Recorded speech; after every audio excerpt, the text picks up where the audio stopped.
All right. Well, Vanessa and I are excited to be here this afternoon as members of the New Beginning Grant and talking about supporting Indigenous students on campus. My name's Brooke Thiel. I was a faculty fellow for the New Beginnings Grant, and Vanessa Rabotail-Kinney is a program coordinator for the Center for Community and Belonging. And this comes from a presentation that we had done or had started preparing this past spring with the goal of reaching a larger number of faculty and staff across campus so that we can truly achieve the goals of the New Beginning Grant and support our students here at NDSU. So NDSU has received 3 New Beginning for Tribal Students grants from the USDA. The purpose of the grant is to assist in supporting tribal students on their path to higher education. This is a priority for the USDA because 16.8% of Native Americans over the age of 25 have earned a bachelor's degree, which compared to the 35.7% of the total national average is quite a bit lower. The 3 grants that NDSU received were in 2020, 2021, and 2022. They were funded by the USDA and were eligible, or only land grant institutions were eligible for them. Because of the pandemic and other things that happened in 2020, 2021, et cetera, we have been able to be granted no cost extensions. And so some of these grants are still active on campus today. But for those of you that aren't familiar with the land grant history and what that means, it's one of the things that makes me incredibly passionate about working at NDSU.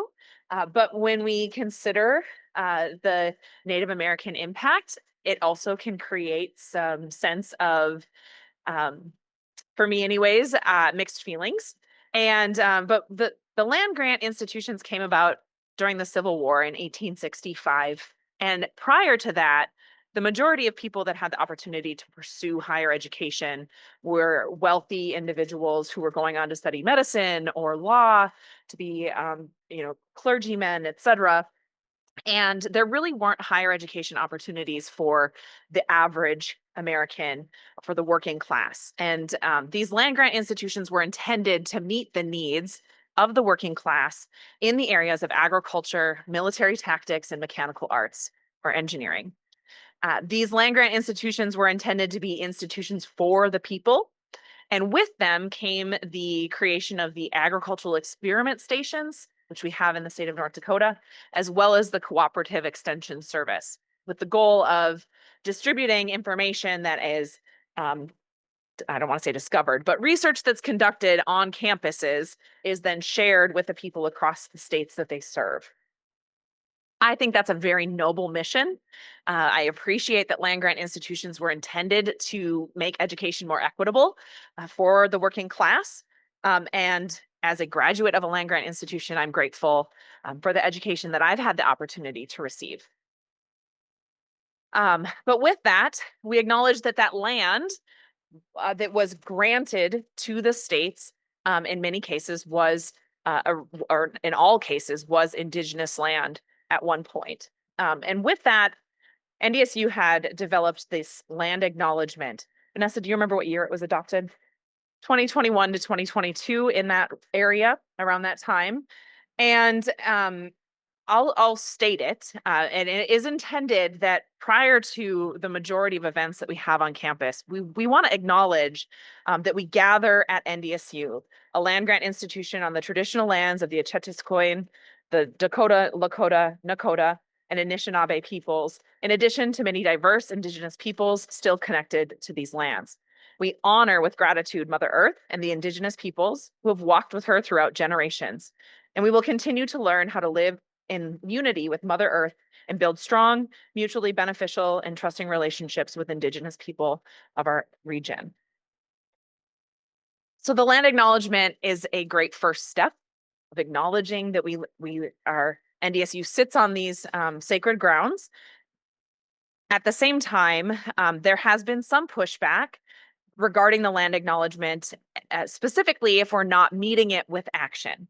So when we acknowledge that NDSU exists because of tribal lands, what is NDSU doing to give back to our Indigenous neighbors in the state of North Dakota. This is a great resource if you're interested in knowing what the ancestral tribal lands of Turtle Island or North America are. This was compiled by Native Land Digital, and on our resources that we've shared with you, there's a QR code at the end, and also they'll be shared with the Zoom link. You can go to this website and look at the traditional lands, ancestral lands upon any location in North America if you're interested.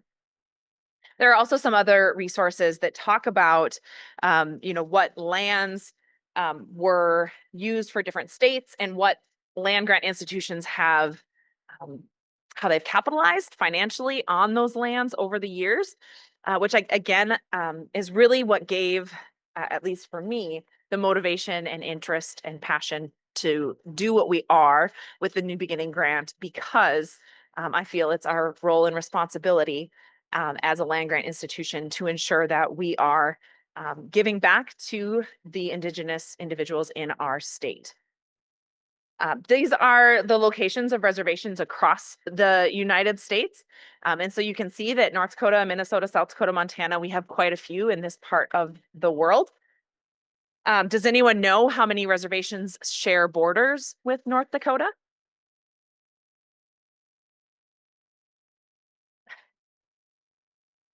5. Yes, the correct answer is 5. And I say share borders because they are sovereign nations. So they're not technically located in North Dakota, right? They share borders. And each, yes, we have the Turtle Mountain Band of Chippewa up in Belcourt. The 3 affiliated are the Mandan, Hidatsa, Arikara Nation at Fort Berthold, the Standing Rock Sioux Tribe at the Standing Rock Reservation, Spirit Lake Nation up in, can I remember the name of the town? Fort Totten, and Sisseton Wahpeton Oyate Nation at the Sisseton Wahpeton Reservation. And North Dakota also has 5 tribal college institutions as well, many of which are connected to a reservation or a tribe, excuse me. The term tribe and reservation is not synonymous. I'm still learning and working on my own language and breaking old habits. But Turtle Mountain Community College is located in Belcourt. Nuwata Hidatsa Sani College is located in Newtown. Chandeska Chicana in Fort Totten. And then Sitting Bull is on Standing Rock's reservation. And United Tribes Technical College is a college that works together with all of the reservations in the state of North Dakota. And the reason that we're starting off this presentation with some basic background is it's important for us as faculty and staff to understand, where our students might be coming from within the state of North Dakota, but also understanding the importance of our partnerships with these tribal colleges. In many cases, they are serving students at both the high school and the college level, and how can we work together to support their work, but also support any students that choose to transfer to NDSU from these colleges.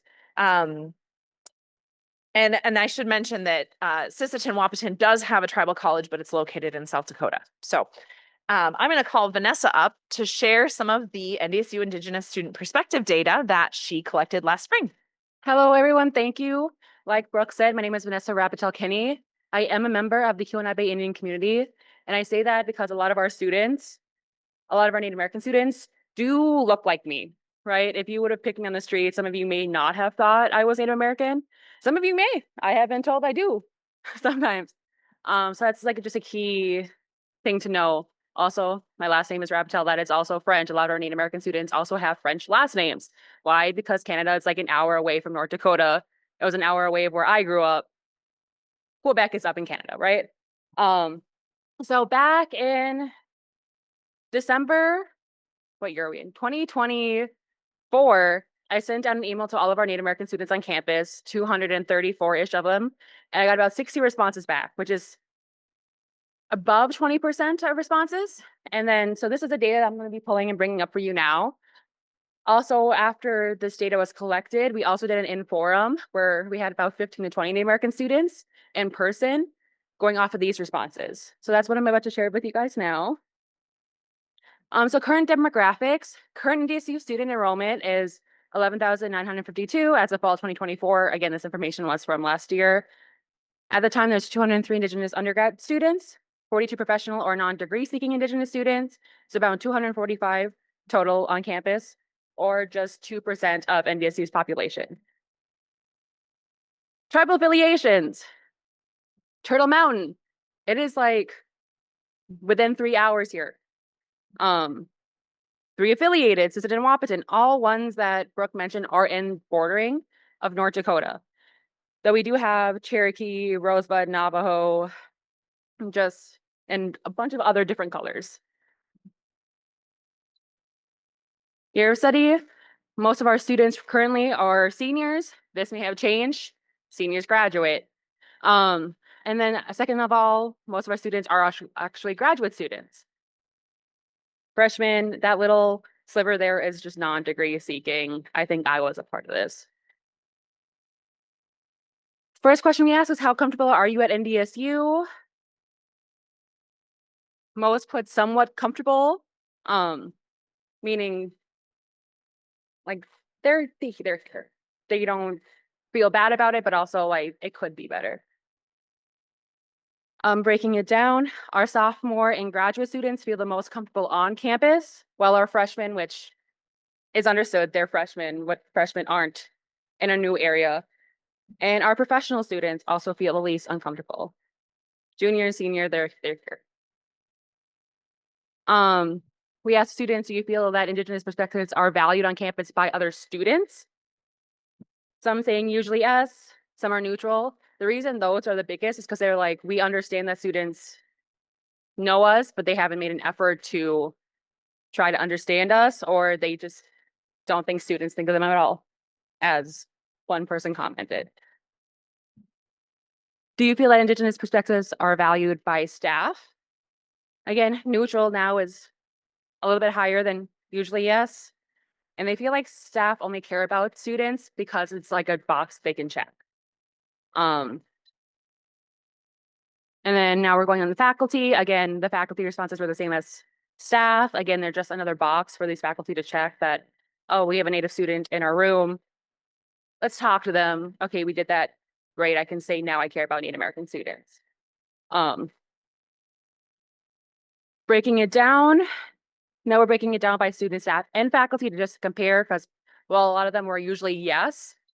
The numbers still do fluctuate. Staff had the highest for usually no, and faculty at its highest, was neutral. Staff though do interact with the Native American students more than faculty usually in an everyday basis. Student, again, I think their highest was, oh, I am wrong. I am sorry. Students' highest was usually no. But again, they don't think students interact with other Native American students on campus. 4 out of 10 Indigenous students on campus have experienced or witnessed discrimination or microaggressions while on campus. And if you take that with the 240 students, that's probably about 120 of them. If you're a faculty professor that does math, I'm sorry about that math, but that's roughly right. Examples of some discrimination students have wrote. Other students talking down on reservations and making light of historical hardships. We're talking about like Standing Rock, Sitting Bull. Students have been the focus of racial slurs and racist remarks on campus, dismissing Indigenous student perspectives and prioritizing anti-Indigenous rhetoric against Standing Rock protest. A lot of students stated that while their classes, if they have like a history class, it does teach history, they leave out a good chunk of Native American history.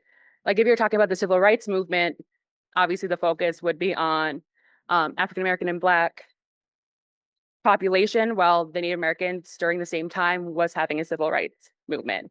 Then that just was not covered in their class. Examples of other discrimination, skin color stereotyping. I mentioned that at the beginning, it does happen. Racist jokes from faculty members, lack of Indigenous faculty, derogatory terms in sporting events. As you know, UND went from the Fighting Sioux to the Fighting Hawks. And while you don't think that affects NDSU students, at football games, at basketball games, they still say Sioux still suck, or they might not say suck, they might use other words. And without a good context, you would not know what that means. Perceived levels of support. Um, they do, while they do not feel their perspectives are heard, they do feel supported by faculty and staff. Obviously, this is dependent on area. Do you feel Indigenous representation in student organizations and events on campus? Most say maybe, yes, and then no. The maybe students were like, we know that those services are there. We know those student orgs are there. We do have two student orgs, by the way, NASA, the Native American Student Association, and ACES, which is NASA, but for engineering and STEM students. But they know those exist, but they just haven't participated, whether it's the meeting times or they live off campus, so they don't come back to campus. Do you think that there's enough awareness in Indigenous culture among the general student population? Majority said no. And I can tell you, as someone who has done Native American Heritage Month or other Native American run events, it's usually you guys in the audience, right? But that is the case for any events pretty much on campus that the Center for Community and Belonging or other international students may put on. It's usually who I'm looking at right now who attends. Would you like to see more cultural events, activities centered around Indigenous culture? Majority said yes. No one said no. Who would say no to a question like that? But so I want to touch on this. How often do you engage with other Indigenous students on campus? 18 say rarely, 11 say occasionally, and 6 say often. I'm the advisor for our Native American Student Association. 11 usually come to the meetings occasionally. 6 are there every single time. So this doesn't surprise me at all. I did realize that the more students who come to these meetings, the more community they are building.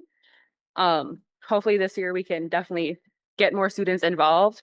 That we do have a new leadership in the Native American Student Association who's trying to push for that. So hopefully that 18 can go down to at least occasionally. Do you feel like your peers, other students on campus, respect your Indigenous identity? Most said maybe. These are college students after all. Again, they feel like that they know that we're here, pretty much is what they were saying. And they never were mistreated by most.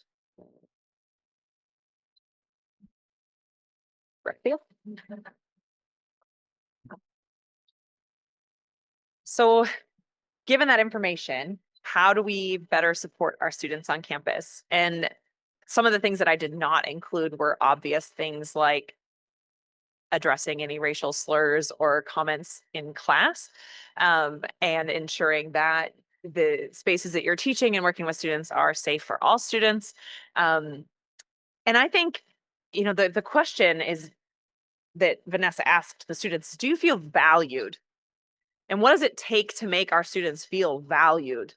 A lot of students that I've visited with, it's simply acknowledgement, like acknowledging that they're here on campus and that you see that and you value Indigenous culture, right? You value who they are as a person, and you're not pretending that they're white.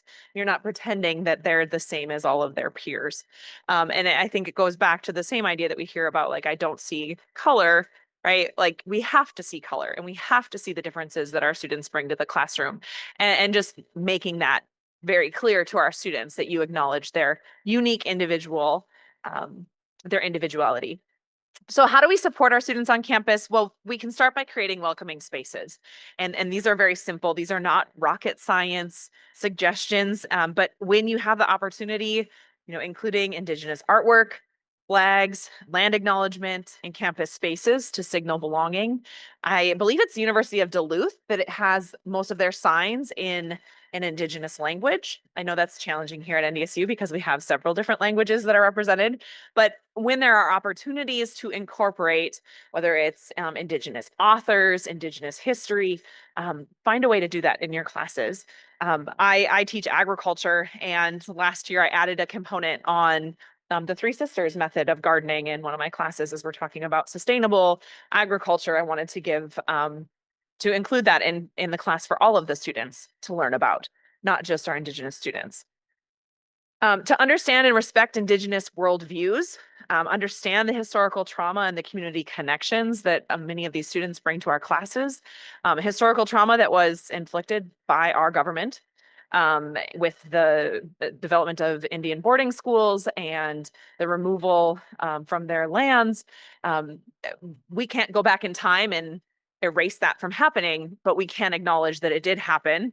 And how do we work with students to help them overcome some of that historical trauma and make NDSU a safe space for them.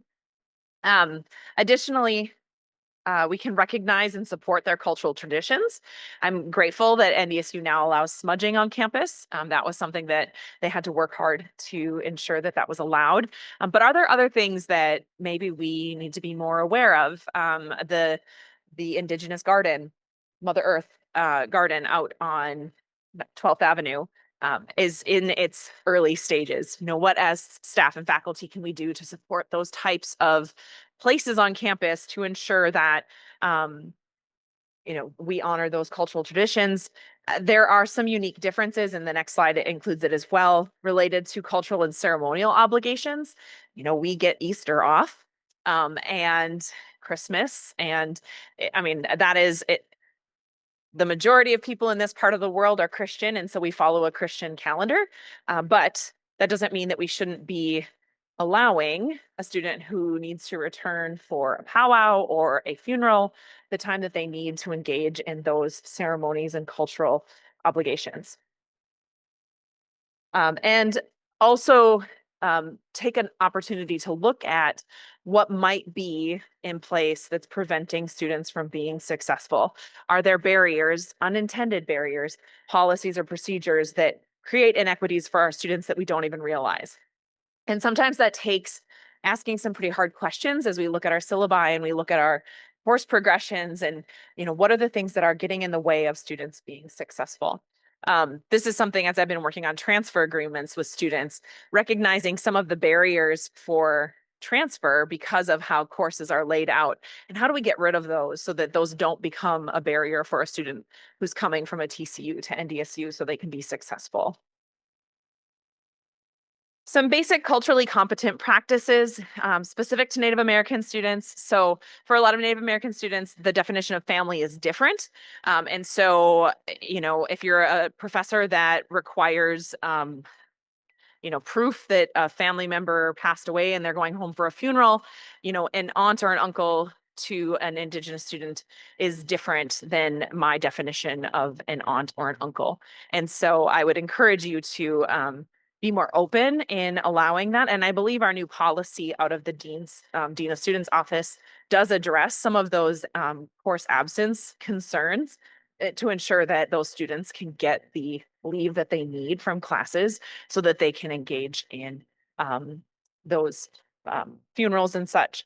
The other thing, it's very difficult, what I've been told from students who came from their reservation to NDSU, that it can be very lonely coming to a different city and leaving their family behind. And that can create just a sense of loneliness. And so the more we can do to create community on campus for those students, so they feel welcome and they feel included, but we also allow them to go home and see their families is really important. Including Indigenous perspectives and curriculum, events, and campus life consistently. I think this is improving, and this is partially because of the grant. Vanessa was hired because of the grant. Now she's moved into a different role, but we've seen an increase in the number of events, but there's still room for us to do better. And so again, looking for ways to include Indigenous perspectives in your class. And even if you're teaching something, and for example, Vanessa mentioned the Dakota Access Pipeline conflict, and the common rhetoric was anti-pipeline protest. And as a professor or a faculty member, how can we ensure that both sides are being shared? If we're talking about history, if we're talking about, Custer's last stand at the Battle of Little Bighorn, there's two sides, right? And history is oftentimes dominated by, well, I love it from trolls where they say history is told by the winners, right? And instead, ensuring that we're including multiple perspectives on different topics. And that can be hard because we might not know them, right? Those of us that were raised in the Western world, we may not know all of the perspectives, and that's why continuing to learn and ask questions and be curious is an important skill for those of us that are teaching. Acknowledge bias towards Indigenous ways of knowing. And I bring this up as someone who works in agriculture and science.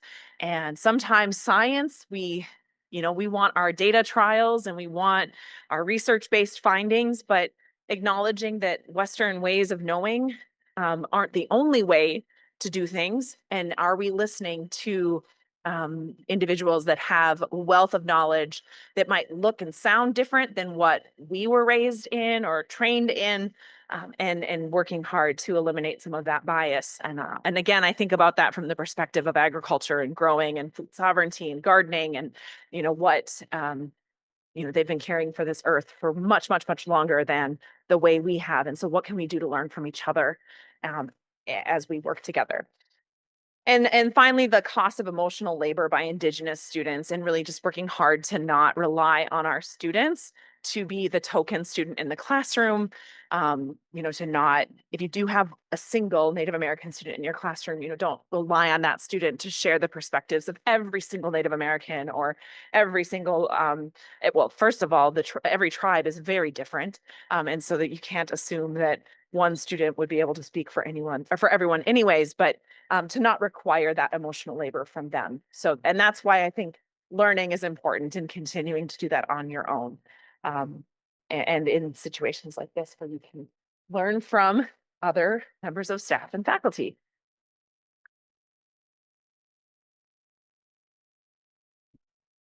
You might be one of these photos. I'm so sorry. So these are some of the Native American students that we had last year on campus. I believe out of this photo, one has graduated or two have graduated. Just like going from the top, this is mostly our Native American Students Association members. Again, I mentioned how we have another one called ACES. It is brandly renewed this year. It went away and it's brought back, so we don't have photos of them yet. But this photo on the bottom, your bottom left, that was our first NASA meeting that we had last year. And probably the one above it is how many still continue to be in NASA. These students did not go away. They're still here. They just did not come to any more meetings.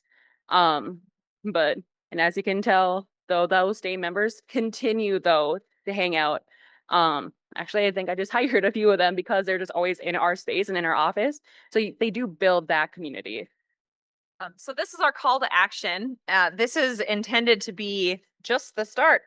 I did something. Sorry. Okay, so what are the next steps? What can you do as a faculty or staff member that wants to support students better on campus? Our first recommendation is just to review your own practice and identify where there are opportunities for growth. Learning from Danielle in the AI session, I'm going to put my syllabus into AI and ask it to review it for language and work on improving that syllabus as a first step for me this semester. I do include the land acknowledgement in my syllabus and as well as my email signature because I think it's important. But I also, as we said earlier, I think it's important to walk the talk. And I hope that I'm doing that. Our goal from the New Beginnings grant team is to continue to offer training to various departments on campus. So one of the outcomes from the grant, it was actually initially to have action plans, departmental action plans of what each department on campus was going to do to better support our students on campus. Some of that's been up in question given the current grant climate and whatnot, but I think today I'm gonna say like we're okay to move forward-ish on that. Nonetheless, the training is very much available. And so one of the reasons we wanted to speak at this conference was because if you feel your department would like to be one of the first departments to work on these action plans, we would love to find a time to come and present some information to your faculty and work with them on figuring out an action plan for how we can better support our students in your programs. Um, and staff, you're already taken care of, so don't worry if you're a staff member. You're going to hear from us later this fall. So, anything you'd like to add related to? All right. So that puts us at the end. And this QR code has just a Word document with some resources that you may use and supplements. Our email addresses are on there. We'd be happy to um, help in whatever way we can, but we would love to answer any questions at this time. And I also do want to say, with the land acknowledgement, this land acknowledgement was written by students as well. And their only main concern about it is that they don't see it being used often. If you don't want to say it because maybe you can't pronounce some of the words, or again, maybe because you just can't say some of the words, don't worry, do your best. Half the time, no one's gonna know you said it wrong. And maybe that student, Native American student in your class, be like, "Hey, thank you for doing this. Let me help you say these words too," right? Then you get to like that one-on-one connection. So the question was, is there a list of Indigenous holidays? And I'm going to turn it over to Vanessa to answer. Specifically, no, right? Keep in mind that every tribe is different. The main reasons a Native American student might be absent or might come to you and say, "Hey, I need this off," is for, like Brooke said, a funeral or a powwow or a celebration of life. Those could last anywhere like up to 7 days. Right? I know in my tribe at least, if we have a death in the family, we're there for at least 5 days, planning everything, getting it together. So while there's not a specific like big holiday, every tribe is different. Some do have, if they are hosting a powwow, that is now a holiday for that specific tribe. And most of their tribal members that work in the tribal government will have that off. So really it is depending on the student and their tribe. The New Beginnings Grant.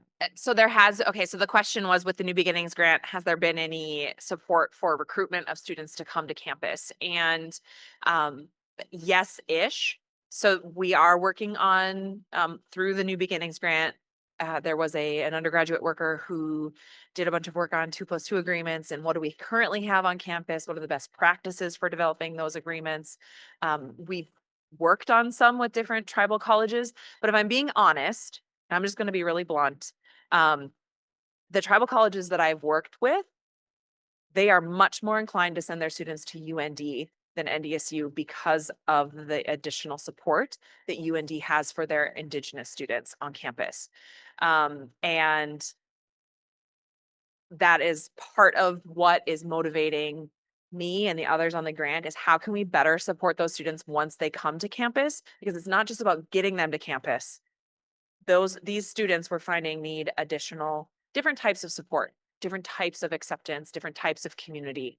And really that's the point of this grant. And the goal of this grant is to make sure that those students can be successful here at NDSU at North Dakota's land grant institution. Did you have a question, Harleen? So a comment about a graduate student who I'm assuming was Native American who wanted to take classes online, but due to a lack of support, financial support specifically, fizzled out and didn't end up completing. We have heard in the times that we've asked students, in fact, Ramona Danielson presented a few years ago on the needs assessment that was conducted as a part of this grant and what students shared their top needs were. And overwhelmingly, students shared the number one need they have is financial assistance.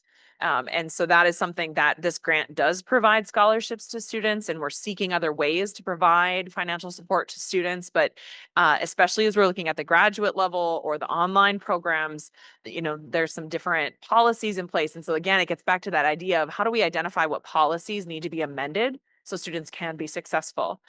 And also going along with what Brooke said, we do have a lot of Native American students who the first thing I advise them to do is like contact your tribe because some tribes do have specific scholarships to their students. But because of the annual cost of attendance, that's like their estimated cost, a lot of those scholarships that tribes may give to students get bounced back because they already met their threshold. And I ran into that now with like a handful of students. So they could be getting more financial aid because keep in mind, well, obviously financial aid goes towards their scholarships, or I mean, there's classes or textbooks, online classes. A lot of the students do rely on some scholarships and some money to just live here. whether it's apartment, on-campus housing. So when their tribe does put up some of this money and it bounces back, that's money that they now just can't have. And most tribes only offer it maybe 6 times. And even if it gets bounced back, that counts as one time. It's all tribal specific. Some tribes, yeah, will do graduate. My tribe would pay for my tuition. This is in Michigan. For my only my undergrad, up to 6 years. They wouldn't cover graduate school, but it all is tribal specific. Yeah, so I think sharing those concerns though with the powers that be, right? That's something that we've identified is important as we develop these action plans of what can we do to overcome those barriers.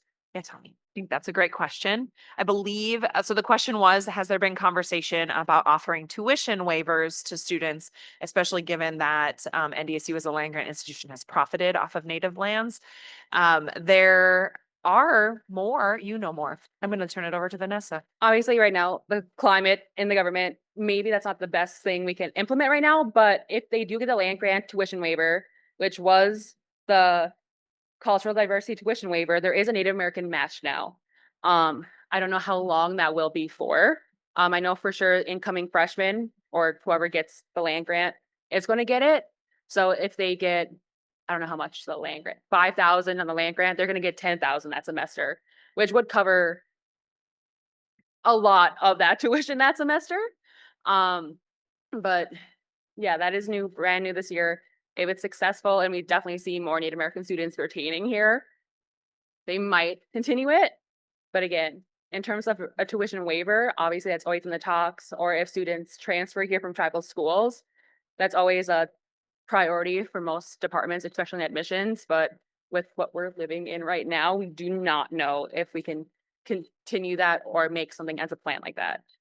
Yeah. I think it's important to note too that when Ramona did that needs assessment, it was 2021 or 2022, and NDSU has changed quite a lot of their funding and tuition models since then. So with the what is it under a certain economic point, like in the Fargo-Moorhead area, students can get free tuition, et cetera. So there are we have continually made changes, but I think it's a great conversation to have of how we can continue to ensure that NDSU is financially accessible for students in the state as well. Any other questions?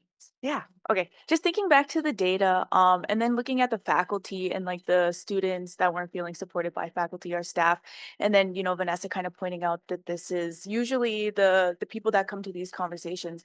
How do we engage more staff and faculty to be a part of these? And I know you guys had mentioned trainings, but what if a department is not interested or doesn't, you know what I mean? How I guess how are we engaging to? Yeah, that's definitely a challenge. And I'm a glass half full optimistic type. And so I'm like, well, of course we're gonna get through to everyone. But I mean, I think realistically, this grant team isn't the entire institution, right? There's a smaller number of us, and delivering this training isn't something that we can do as our full time jobs. And so, if we can start with a handful of really committed departments, and those departments can share their success with other departments, and eventually, we don't anticipate this happening overnight, but absolutely, the reason that we're focusing on faculty and academic departments is because they do spend so much time with students face to face. And what we know is from a retention standpoint, they hold the most cards in terms of supporting students and making sure that they continue to be successful. So I'm optimistic that we're going to reach a lot of faculty, but that is, yeah, it's not going to happen overnight either. I just wanted to, as a current student, like just continuing to keep that openness in your classrooms. Like I know that I've brought different cultural aspects to a bunch of my classes, and I've had tons of kids come up to me after class just to ask me questions. But when I'm being rushed out of a room and not able to be open with those topics, then it makes a little bit more difficult to make that connection with students too. Kind of going off what she just said, a lot of our students also mentioned that when other students approach them with like questions about their reservations or their tribes, a lot of our Native American students are like, we don't know if they're being curious, if they're being deceitful, or there's like a sarcasm to it, or if they're, again, really just being curious. So we're also working on making trainings available like this for student workers on campus, which if you NDSU employs so many student workers, right? I think wellness alone is like over 200. So that's what we're currently working on too. And then students have friends, right? 30 seconds. Yeah, I think you might know where I'm going, but what Yeah. is UND doing that's different from NDSU? Yeah, so I believe, maybe you know, but they have a center on campus specific for Native American students. So a space, that's a big ask that our students have been asking for a long time, as well as additional staff dedicated to them. And yeah, going off space, we do have a resource center currently in CCB, but it is, you saw the photo of all those students that we had up here, bottom left, they filled up that whole room. So obviously space is important. Also, a lot of alumni, Indigenous alumni from UND will then encourage other students to go there, right? I know we had somebody from our office go into the meeting and UND is getting like the alumni money and things like that to build these spaces and to encourage their students. We do have some generous alumni here as well that we're trying to bring in and help. Not that I'm discrediting NDSU. They always had a plan cemented at UND, and we're trying to now just build that plan here. That's not, we're behind the 8 ball, if you didn't hear me in the microphone, but we're hoping that we can do better moving forward. But thank you very much for spending part of your afternoon with us. Again, Vanessa and I are available by email. Please reach out with questions or comments. We'd be happy to address those. So have a great rest of your day.